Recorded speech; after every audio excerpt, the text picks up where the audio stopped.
Hallelujah, praise the Lord. आप सभी को जय मसीह की। आज का वचन जो पाया जाता है लूका 24 उसका वर्स नंबर 49, जहाँ पर इस प्रकार लिखा है, और देखो जिसकी प्रतिज्ञा मेरे पिता ने की है मैं उसको तुम पर उतारूंगा, और जब तक स्वर्ग से सामर्थ ना पाओ तब तक तुम इसी नगर में ठहरे रहना। और हमारा जो विषय है ठहरे रहना। इस वचन में हम देखते हैं प्रभु यीशु ने प्रतिज्ञा की बात की है। कौन सी प्रतिज्ञा की बात? आइए देखते हैं।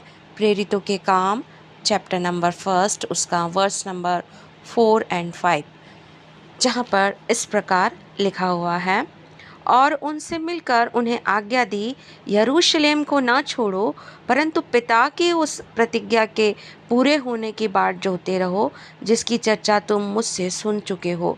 क्योंकि यूहन्ना ने तो पानी में बपतिस्मा दिया है, परंतु थोड़े दिनों के बाद तुम पवित्र आत्मा से बपतिस्मा पाओगे।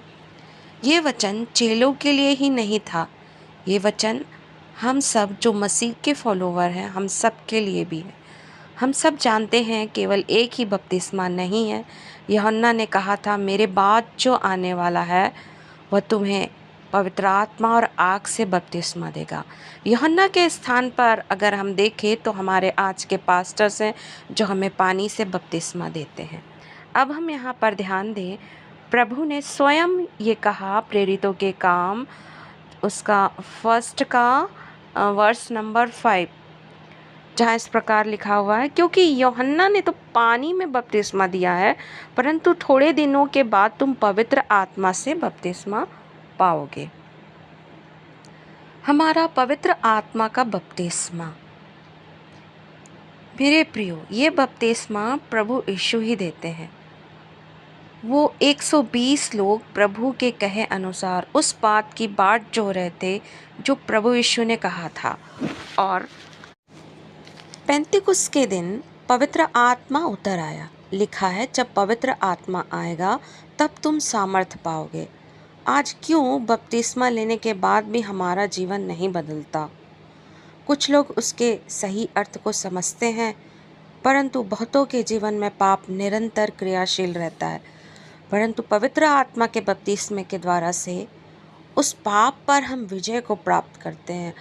हम उस पर पवित्र आत्मा उस पर अधिकार ले लेते हैं।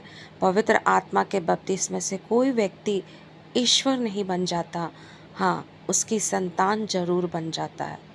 उसे सांपों और बिच्छुओं को रौंदने का अधिकार मिलता है, अर्थात शत्रु की सारी सामर्थ पर उसे अधिकार मिलता है। पवित्र आत्मा के बपतिस्मे के द्वारा से कोई व्यक्ति चमत्कारी नहीं बन जाता। पवित्र आत्मा हमें इसलिए दिया जाता है कि हमें सही मार्ग पर लेकर के चले, क्योंकि लिखा है, निर्बलता में परमेश्वर की सामर्थ सिद्ध होती है। धीरे धीरे आपकी कमजोरियों पर पवित्र आत्मा अपना अधिकार लेने लग जाते हैं। जिस बात को आप अब तक छोड़ नहीं पा रहे थे, पवित्र आत्मा की सामर्थ्य से छोड़ने पाएंगे। आपके जीवन को धीरे धीरे पवित्रता की ओर लेकर के चलते हैं, क्योंकि लिखा है, जैसा मैं पवित्र हूँ वैसा तुम भी पवित्र बनो। वचन का ज्ञान होने लग जाता है, प्रार्थना करना आ जाता है, प्रचार करना आ जाता है। हम परमेश्वर के राज्य के लिए तैयार किए जाते हैं। संसार की जो बातें जो हम अब तक किया करते थे, फिल्में देखना, फिल्मी गाने सुनना, सीरियल्स देखना, दिन भर टीवी देखते रहना, ये सारी बातें परमेश्वर हमारे दिमाग से स्किप कर देते हैं। पवित्र आत्मा को हम जब पाप का अंगीकार करते हैं तब पवित्र आत्मा हमें मिलता है और हमारे मांगने पर हमें दिया जाता है, क्योंकि लिखा है, जब तुम बुरे हो करके अपने बच्चों को अच्छी वस्तुएं देना जानते हो तो तुम्हारा स्वर्गीय पिता तुम्हारे मांगने पर तुम्हें पवित्र आत्मा क्यों ना देगा। हमने दुनिया की सारी आशीषों को मांगा है, आज से आप पवित्र आत्मा को समर्पित हो जाइए, मांगिए प्रभु से। चेलों को प्रभु ने यरूशलेम में ठहरने के लिए बोला था और हमें अपनी देह में ठहरने के लिए बोला गया है, क्योंकि ये पवित्र आत्मा का मंदिर बोला गया है। हमें इस देह से कहीं भी नहीं भटकना है। हमारे आदि माता पिता आदम और हवा भटक गए थे। जिस फल को उन्हें खाने के लिए मना किया गया था, उन्होंने उसी काम को किया। कहीं हम आज भी वही काम तो नहीं कर रहे इस संसार में रहते हुए।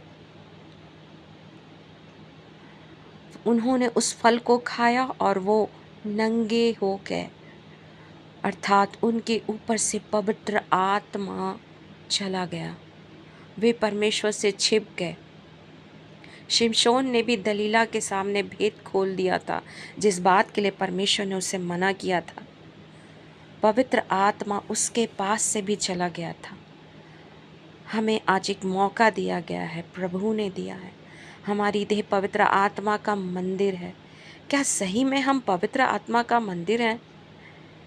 एक ही मुंह से कड़वी बातें, एक ही मुंह से मीठी बातें, ना जाने क्या क्या अनाप शनाप दिन भर हम बोलते हैं। कैसे हम प्रभु के मंदिर हो सकते हैं? लिखा हुआ है कि हम उनमें आएंगे, उनमें बसेंगे और उनमें चला फिरा करेंगे।